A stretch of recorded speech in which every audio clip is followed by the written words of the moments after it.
दुनिया के सबसे ऊंचे युद्ध क्षेत्र सियाचिन पहुंचे रक्षा मंत्री राजनाथ सिंह। युद्ध स्मारक पे की पुष्पांजलि अर्पित।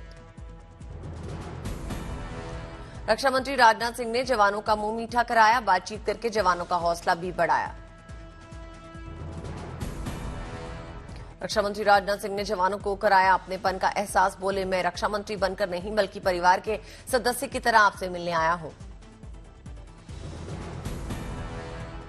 आप भले ही मुझे एक रक्षा मंत्री के रूप में यहां देख रहे होंगे, लेकिन मैं एक रक्षा मंत्री के रूप में नहीं बल्कि आपके स्वजन के रूप में अपने परिवार वालों से यहां मिलने आया हूं। रक्षा मंत्री को देखकर जवानों का जोश भी हाई हुआ। सशस्त्र बल के जवानों ने लगाए भारत माता की जय के नारे।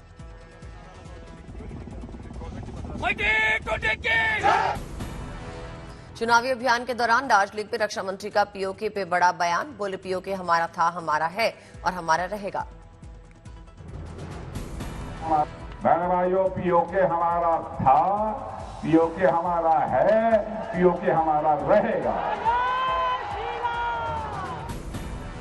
रक्षा मंत्री ने पीओके पे आगे बोलते हुए कहा, अब हमारे पीओके के भाई बहन खुद भारत के साथ आने की मांग करेंगे।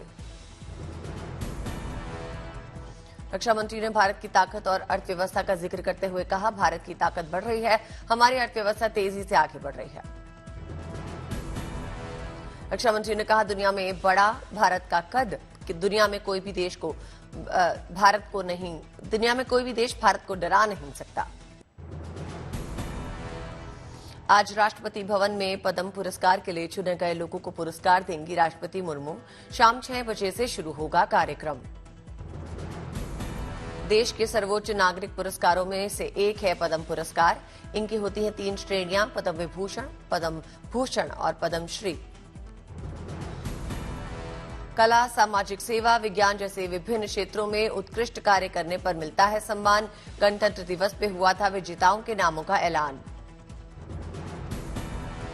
राष्ट्रपति मुर्मू पूर्व उपराष्ट्रपति एम वेंकैया नायडू को पद्म विभूषण से सम्मानित करेंगी। अभिनेता मिथुन चक्रवर्ती और गायिका उषा उत्थुप को मिलेगा पद्म भूषण। उत्तर प्रदेश के पूर्व गवर्नर राम नायक समेत कई और लोगों का नाम विजेताओं में शामिल। सम्मान मिलने को लेकर सभी लोग उत्साहित। मणिपुर में आज 11 बूथ पे हो रहा है पुनर्मतदान। इम्फाल ईस्ट में एक पोलिंग बूथ पे मतदान जारी, सुबह से लगी कतार। मध्य प्रदेश के शिवपुरी में पति ज्योतिरादित्य सिंधिया के प्रचार में उतरी पत्नी प्रियदर्शनी सिंधिया। एक घर में रोटियां बेलती हुई नजर आई प्रियदर्शनी। चूल्हे पर सेकी जा रही थी रोटियां। प्रियदर्शनी सिंधिया ने चूल्हे पर सियासी रोटियां सेकने के बाद ग्रामीण महिला से पास फेल का सर्टिफिकेट भी लिया। आम आदमी पार्टी के सांसद संजय सिंह ने ट्वीट किया। तस्वीरों में आप देख सकते हैं सियासी रोटियों पर प्रियदर्शनी सिंधिया किस तरह से ग्रामीण महिलाओं से बातचीत करती हुई नजर आई। आम आदमी पार्टी के सांसद संजय सिंह ने ट्वीट किया, जागो हिंदू जागो। मोदी सरकार में बेरोजगारी और महंगाई का जिक्र कर आबादी के हिसाब से हिंदुओं के सबसे ज्यादा नुकसान का हवाला दिया।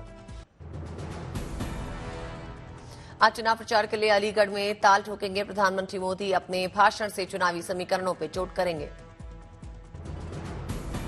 बीजेपी प्रत्याशी के लिए अलीगढ़ की जनता जनार्दन से वोट की अपील करेंगे प्रधानमंत्री। दोपहर 2 बजे रैली को संबोधित करेंगे। इससे पहले 2021 में प्रधानमंत्री मोदी ने अलीगढ़ का दौरा किया था। एक बार फिर विपक्षी समीकरणों को घेरने का प्रयास भी करेंगे। आज से गुजरात में चुनावी बिगुल फूंक सकते हैं प्रधानमंत्री मोदी। राजकोट से शुरू कर सकते हैं चुनाव प्रचार। प्रधानमंत्री के चुनाव प्रचार को लेकर गुजरात के बीजेपी कार्यकर्ताओं में उत्साह। सभी करना चाहते हैं प्रधानमंत्री का वेलकम। आज छत्तीसगढ़ में चुनावी मौसम का ताप बढ़ाएंगे बीजेपी राष्ट्रीय अध्यक्ष जेपी नड्डा। चुनाव प्रचार कर पार्टी के लिए समर्थन जुटाएंगे। बिलासपुर में नड्डा करेंगे जनसभा। पार्टी की बात से जनता को करवाएंगे रूबरू। दोपहर 1:30 बजे दुर्ग में होगी नड्डा की सभा। दोपहर 3 बजे रायपुर में चुनावी माहौल को गर्म करेंगे नड्डा। आज छत्तीसगढ़ के दौरे पे गृह मंत्री अमित शाह बीजेपी प्रत्याशियों के लिए वोट मांगेंगे। कांकेड़ में होगी शाह की सभा, पार्टी के लिए जनता से मांगेंगे समर्थन।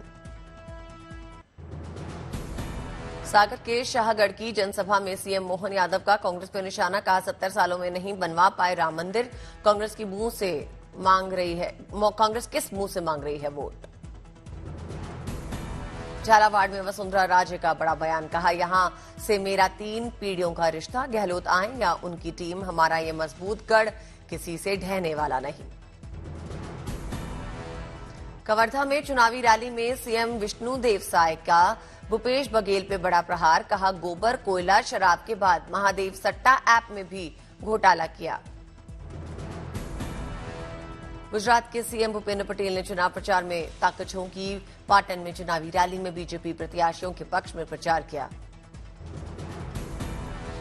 गाजियाबाद में आयोजित व्यापारी सम्मेलन में बोले सीएम धामी, उत्तराखंड से निकलकर पूरे देश में बहेगी यूसीसी की गंगा।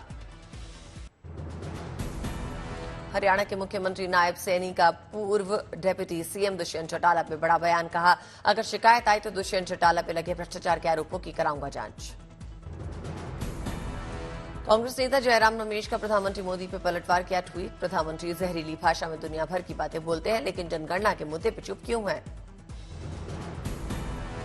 कपिल सिब्बल का दावा, पहले चरण के मतदान में बीजेपी को मिली है शिकस्त। घबराहट में प्रधानमंत्री मोदी हिंदू मुसलमान की राजनीति में उतरे, कर रहे हैं गलत बयानी।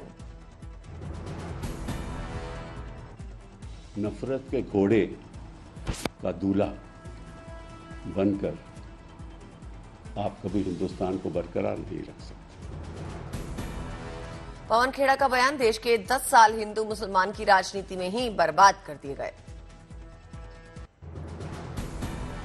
आज अरविंद केजरीवाल की याचिका पर राउज एवेन्यू कोर्ट में होगी सुनवाई। केजरीवाल को जेल में इंसुलिन देना या ना देने पर सुनवाई। आप नेता संजय सिंह ने प्रधानमंत्री नरेंद्र मोदी पर जोरदार हमला किया, प्रधानमंत्री की ओसामा बिन लादेन और गब्बर सिंह से है तुलना। करप्शन के मामले पर संजय सिंह ने प्रधानमंत्री को घेरा, कहा मोदी वॉशिंग पाउडर से धुले जाते हैं दाग। विपक्ष के निशाने पे पीएम कांग्रेस नेता केआर रमेश कुमार ने प्रधानमंत्री को लेकर बोले बिगड़े बोल, कहा प्रधानमंत्री ने देश का बुरा हाल किया, प्रधानमंत्री की शनि से तुलना की। छपरा में लालू के परिवार पर दिए गए नीतीश कुमार के बयान पर लालू की बेटी रोहिणी का पलटवार, कहा कोई काम नहीं किया इसलिए परिवारवाद की बात करते हैं। नागौर में जिला चुनाव अधिकारी अरुण कुमार पुरोहित के चुनावी तैयारियों का जायजा लिया गया, अधिकारियों से बातचीत की। अमरोहा में मायावती ने पार्टी से बगावत करने वाले दानिश अली पे निशाना साधा, कहा दानिश ने पार्टी और जनता के साथ धोखा किया। अजमेर में पीसीसी चीफ गोविंद सिंह डोटासरा ने कांग्रेस प्रत्याशी के लिए चुनाव प्रचार किया, मंच पे गोविंद सिंह ने डांस किया। कांग्रेस से जारी किया गोवा के लिए मैनिफेस्टो, जनता से किए लुभावने वादे। पूर्वी दिल्ली के गाजीपुर लैंडफिल साइट पर लगी भीषण आग, फायर ब्रिगेड की 10 गाड़ियां आग पर काबू पाने की कोशिश में जुटी। कचरे के ढेर से निकल रहे धुएं ने बढ़ाई आसपास की कॉलोनी में रहने वाले लोगों की दिक्कतें, सांस लेने में लोगों को हो रही है दिक्कत। दिल्ली बीजेपी अध्यक्ष वीरेंद्र सचदेवा और एमसीडी में विपक्षी नेता गाजीपुर लैंडफिल साइट का दौरा करेंगे, वहां के हालात का जायजा लेंगे।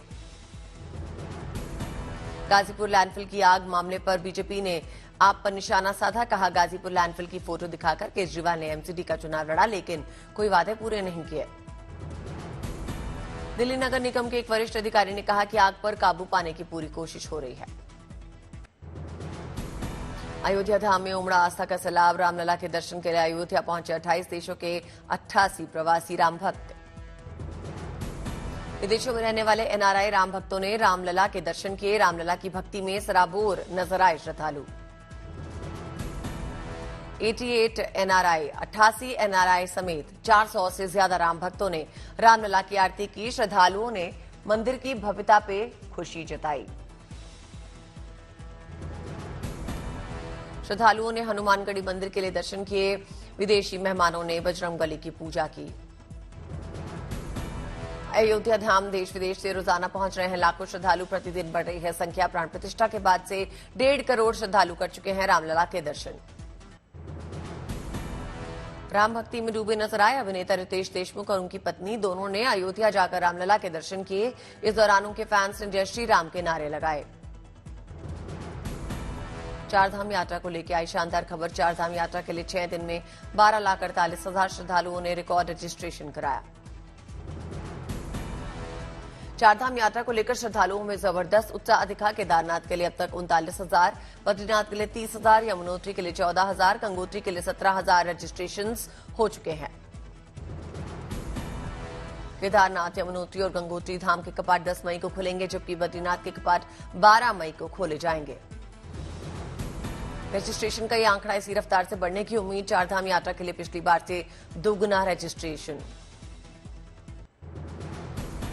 केदारनाथ और बद्रीनाथ धाम के वीआईपी श्रद्धालुओं से 300 रुपए शुल्क। चारधाम यात्रा को लेकर प्रशासन की ओर से किए जा रहे हैं खास इंतजाम। दिल्ली यूनिवर्सिटी के देशबंधु कॉलेज में वार्षिक महोत्सव सबरंग 24 का आयोजन हुआ। कई सांस्कृतिक कार्यक्रम आयोजित, छात्रों ने दी शानदार परफॉर्मेंस। पंजाबी सिंगर करण रंधावा और गिप्पी गरेवाल ने गीतों से समा बांधा। गानों पे जम के थिरके छात्र छात्रा। दिल्ली में चैरिटी बर्ड अस्पताल की शानदार पहल। अस्पताल हीटवेव से प्रभावित पक्षियों का ख्याल रख रहा है। अस्पताल में गर्मी की चपेट में आए पक्षियों का ख्याल रखा जा रहा है। फिलहाल विराट कोहली